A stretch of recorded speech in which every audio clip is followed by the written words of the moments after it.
तीपा मम। नहीं घबराने की ज़रूरत नहीं है। मैं उर्दू सही तरीके से बोल सकता हूँ। ये एक्चुअली उर्दू का लफ्ज़ है नहीं। मेरा 2 साल का बच्चा है जिसने अभी-अभी बोलना शुरू किया है और एक दिन घर में मैं था तो मैंने सुना कि उसने ये लफ्ज़ यूज़ किया तीपा मम। अब मुझे तो नहीं पता था कि इसका मतलब क्या है। लेकिन घर के अंदर एक ऐसा शख्स या ऐसा इंसान मौजूद था कि जो समझ गया कि बच्चे को क्या चाहिए। गेस करें वो कौन होगा? जी हाँ, बिल्कुल, उसकी माँ। तीपा मम से मुराद था मीठा शरबत। अब अल्लाह जाने कि वो तीपा पम के साथ मीठे शरबत को कैसे कनेक्ट कर रहा था, लेकिन मैं समझ नहीं सका, उसकी माँ समझी। इसी तरीके से जब बच्चा नया-नया बोलना शुरू करता है तो सिर्फ उसकी माँ समझती है कि उसकी लैंग्वेज दर हकीकत है क्या। इसी तरीके से जब आप किसी कंपनी में काम कर रहे होते हैं तो उस कंपनी की एक अपनी लैंग्वेज होती है जिसको हम कहते हैं जार्गन्स। तो डिजिटल मार्केटिंग की भी एक अपनी लैंग्वेज है जिसको जार्गन्स कहा जाता है। तो इस सेशन के अंदर हम बात करेंगे उन जार्गन्स की कि आपके पास स्किल्स भी मौजूद हैं और टूल्स भी मौजूद हैं और अच्छा माइंडसेट भी है, लेकिन आपको ये नहीं पता कि डिजिटल मार्केटिंग की लैंग्वेज क्या है। तो फिर तो ये तो अच्छी बात नहीं। तो आइए देखते हैं कि वो जार्गन्स कौन-कौन से हैं और इसको अपने आप ज़हन में रखिए। सबसे पहले हम देखेंगे तो हमें नज़र आता है टॉप पे लिखा हुआ कन्वर्जन रेट। अक्सर आप सुनेंगे जी कन्वर्जन रेट अच्छा होना चाहिए या उसके साथ कॉल टू एक्शन का अक्सर लफ्ज़ यूज़ होता है। ये कोई मुश्किल चीज़ नहीं है। इसका सिंपल मतलब ये है कि जब आपने कोई चीज़ अपने फेसबुक पेज पे या यूट्यूब पेज के ऊपर पोस्ट की, तो उसके साथ आपको अक्सर यूट्यूब के ऊपर सब्सक्राइब का लाल कलर का बटन नज़र आता है। उसको कहते हैं हम कॉल टू एक्शन बटन। यानी कि जिस कंपनी ने उस वीडियो को यूट्यूब के ऊपर पोस्ट किया, वो चाहती ये है कि लोग सब्सक्राइब करें जाकर उनके चैनल्स को। तो जो लोग सब्सक्राइब करेंगे उनके चैनल्स को, वो कन्वर्ट हो रहे हैं फ्रॉम द व्यूअर्स यानी वीडियो देखने वालों से उनके पोटेंशियल क्लाइंट के अंदर, यानी फ्यूचर व्यूअर्स के हिसाब से। तो वो कॉल टू एक्शन का जो बटन है उसके साथ हम कनेक्ट करते हैं कन्वर्जन रेट को कि कन्वर्जन रेट ऊपर गया या नीचे गया या बढ़ा या कम हुआ। इसके साथ जो दूसरा कॉन्सेप्ट है वो है इंगेजमेंट रेट का। यानी कि जो वीडियो आपने पोस्ट की या इश्तिहार आपने पोस्ट किया अपने सोशल मीडिया पेज के ऊपर, वो कितने लोगों ने देखा, उसके ऊपर कितनी लाइक्स आई, उसके ऊपर कितने कमेंट्स आए और वो कितना शेयर हुआ। इसके थ्रू आप तयन करते हैं कि इंगेजमेंट रेट आपकी पोस्ट का अच्छा था या बुरा था। आगे हम चल के देखते हैं इंप्रेशंस और रीच के अंदर फर्क। अब इंप्रेशन से मुराद क्या है कि count of the number of times a post ad has been displayed regardless whether it has been clicked और नॉट। आपने क्लिक किया या ना क्लिक किया, डज नॉट मैटर, वो एक इंप्रेशन काउंट हो जाएगा। रीच जो है वो थोड़ी सी फर्क है। रीच से मुराद है count of the number of times या count of the number of people who have received your impression. कितने लोगों तक आपका वो पर्टिकुलर इश्तिहार या वो पर्टिकुलर पोस्ट पहुंची। हो सकता है एक बंदे के सामने आपकी एड के 4 या 5 इंप्रेशन आए हों। तो ये फर्क है रीच के अंदर और इंप्रेशन का। अगला कॉन्सेप्ट है अफिनिटीज का। अफिनिटीज कम यूज होता है डिजिटल मार्केटिंग में, लेकिन एक इंपॉर्टेंट जार्गन है। अफिनिटी से मुराद क्या है?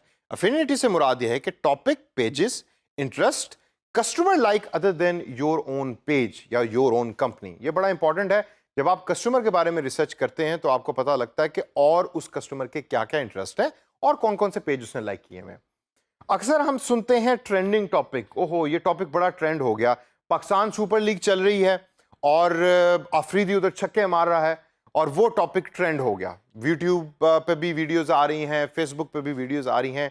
ट्रेंडिंग टॉपिक का जार्गन बड़ा पॉपुलर है डिजिटल मार्केटिंग के अंदर। तो आपको पता होना चाहिए कि ट्रेंडिंग टॉपिक से मुराद ये है कि उस दिन या उस घंटे कौन से ऐसे कंटेंट है, कौन सा ऐसी वीडियो है या कौन सी ऐसी पोस्ट है जो इंटरनेट के ऊपर सबसे ज़्यादा शेयर हो रही है।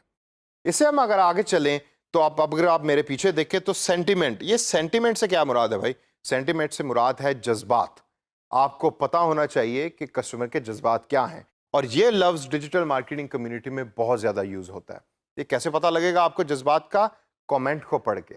एक वीडियो मैंने देखी, उसके ऊपर मेरे हो सकता है कि हंसने वाले जज्बात हों। वही वीडियो अगर किसी और ने देखी तो हो सकता है उस वीडियो को देख के उसको गुस्सा आए। तो इसको हम कहते हैं सेंटिमेंट्स या सेंटिमेंट एनालिसिस। आगे है paid media versus own media. बड़ा पॉपुलर जार्गन है जो यूज होता है डिजिटल मार्केटिंग में।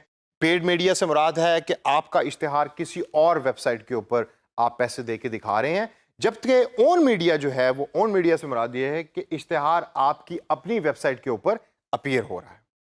आगे चलिए तो आगे चल के हम देखते हैं कि सोशल मीडिया इन्फ्लुएंसर्स का कॉन्सेप्ट आता है। सोशल मीडिया इन्फ्लुएंसर से क्या मुराद है? इससे मुराद वो लोग हैं कि जो सोशल मीडिया के ऊपर बहुत पॉपुलर हैं। اکثر لوگ یوٹیوب کے اوپر یا فیس بک کے اوپر آپ کو نظر آئیں گے کہ جن کا کانٹینٹ بہت ساری دنیا دیکھتی ہے، انجوائے کرتی ہے. کبھی کبھار وہ ہنسی مذاق والا کانٹینٹ ہوتا ہے، کبھی کبھار وہ ایموشنل کانٹینٹ ہوتا ہے. تو کچھ کمپنیز جو ہے سوشل میڈیا انفلوئنسرز کو یوز کر کے اپنا اشتہار لوگوں تک پہنچاتی ہے. کیوں؟ کیونکہ لوگ ان کو آلریڈی چونکہ دیکھ رہے ہوتے ہیں، تو کمپنی کے لیے آسان ہو جاتا ہے اپنا اشتہار زیادہ تک لوگوں تک پہنچانے. اس سے آگے ہے جی ہمارے پاس کی ورڈ. کی ورڈ ہے چابی ٹو یور ویب سائٹ. جی ہاں، ایس سی او کے اندر کی ورڈ کا کانسیپٹ بہت زیادہ امپورٹنٹ ہے. تو آپ یہ یاد رکھیے کہ جب بھی آپ نے ایس سی او یعنی کہ سرچ انجن آپٹیمائزیشن کی بات کرنی ہے تو اس کے اندر کی ورڈ کا الفاظ آپ کو بار بار سننے کو ملے گا. میم اور وائرل، یہ دو ایسے الفاظ ہیں جو آج کل کی جنریشن کے اندر بڑے کامن ہو رہے ہیں اور بہت ساری دنیا جو ہے کرنٹ جنریشن میں اس کو یوز کر رہی ہے. میم کوئی بہت زیادہ مشکل چیز نہیں ہے. اکثر آپ نے فیس بک پہ دیکھا ہوگا کہ ایک پکچر ہے، اس کے نیچے کچھ الفاظ لکھے ہوئے ہیں، بڑی فنی سی پکچر ہے، اس کو ہم میم کہتے ہیں. اور وائرل کا مطلب ہے پاپولر ہونا، یعنی کہ وہ پکچر جو پاپولر ہو گئی وہ وائرل ہے. اور سب سے آخر میں ہمارے پاس آتا ہے اینالیٹکس یا ہسٹوریکل ڈیٹا.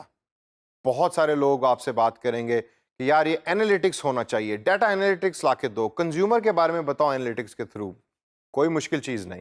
اس سے مراد یہ ہے وہ سارا ڈیٹا جو ویب سائٹس پہ اور سوشل میڈیا پلیٹ فارم پہ پڑا ہے آپ کی کیمپین کے ریلیٹڈ، یعنی کہ جو آپ کام کر رہے ہیں اس کے ریلیٹڈ جو ڈیٹا ہے اس کو ہم اینالیٹکس کہتے ہیں، جس کو یوز کر کے آپ فیوچر کی پلاننگ کرتے ہیں. تو دوستو اس سیشن کے اندر ہم نے ڈفرنٹ جارگنز کے بارے میں بات کی، ڈفرنٹ لینگویج کے بارے میں بات کی. آپ نے اس کو یاد رکھنا ہے تاکہ نیکسٹ ٹائم آپ کسی بھی کمپنی کے ساتھ کمیونیکیٹ کر رہے ہو یا بات کر رہے ہو تو آپ کو پتا ہو کہ ان لفظوں کا مطلب کیا ہے، اور کمپنی کو پتا ہو کہ یار اس کو ٹولز بھی پتا ہیں، سکلز بھی پتا ہیں، اور یہ تو ہماری لینگویج بھی جانتا ہے.